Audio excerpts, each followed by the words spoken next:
This video is a demonstration of how I sew together two of my panels that I made with the honeycomb stitch. I've had several people request that I make a video showing how I sew them together. All I do is I take just a regular yarn needle, and then I take 2 strands of yarn from the colors that I'm making of the blanket.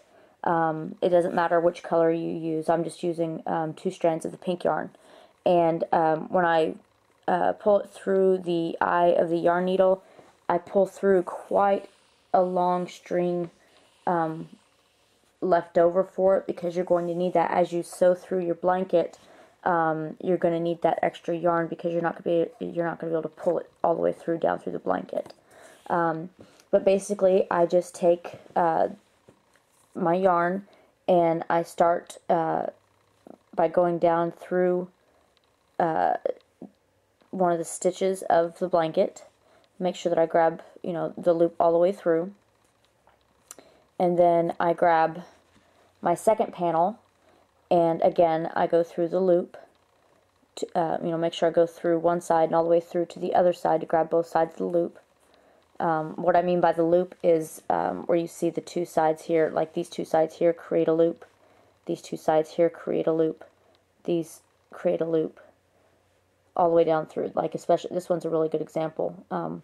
This right here is the bottom of the loop, this right here is the top of the loop. So you want to grab, basically it's 4 strands of yarn, since I use 2 strands to make my blanket. Going through those 2 will make the loop. So I pull through, and I want to pull all the way through all that extra yarn that I had pulled through to make sure I have enough to sew my blanket. Okay, and once that is through, then I just, once I have that pulled through, then I generally take my 2 panels and I will join them side by side with the edges together so that I can better see the loops as I go down through. So right now my yarn is over on this side, and I want to skip over to the next stitch, which is kind of hard to see, but basically so that you know that you're not going through the same loophole.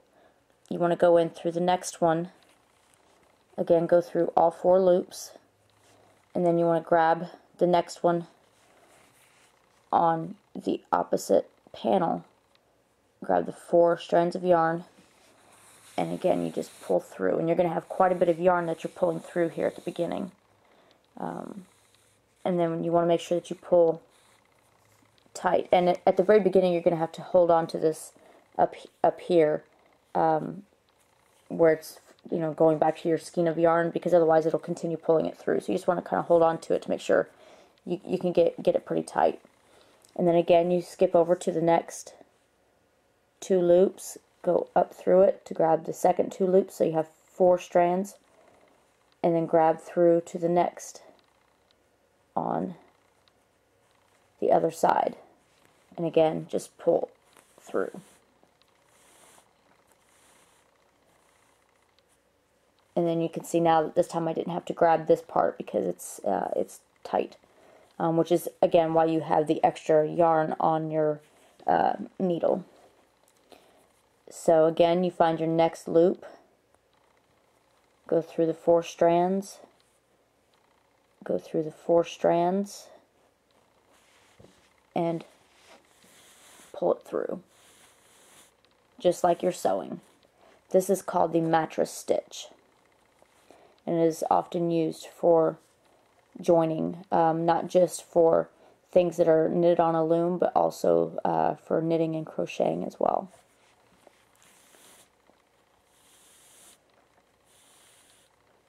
And again, you just want to make sure that you keep it tight, and you will see that as you go down through here, you can't see where the stitches are.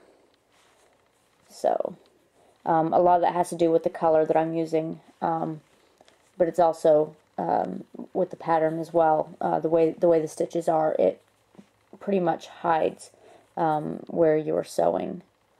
So But basically, you just go all the way down through your blanket. Again, you want to make sure you try to keep it even. So every once in a while, what I'll do is I'll just kind of line up my blanket.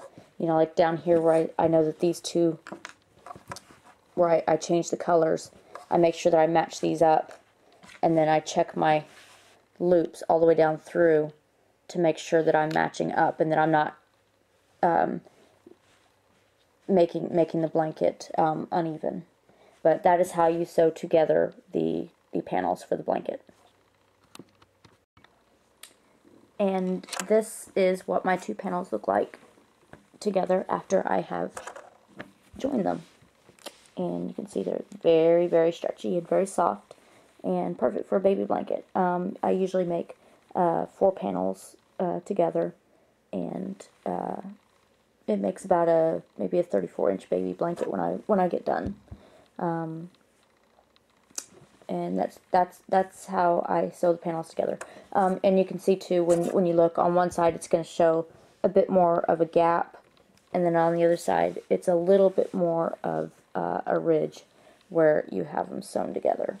But that's how it's supposed to look. So yeah, there you go. That's how you sew them together. This is my finished blanket. I made it 4 squares by 4 squares, and it is very, very stretchy.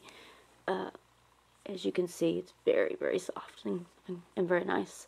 But yeah, that is what your finished blanket should look like. For the border, I just did a single crochet stitch around the edge. I do a lot of crocheting, so I do know how to do those kinds of borders. But there are other types of borders that you can do. But that is what the finished honeycomb baby blanket looks like.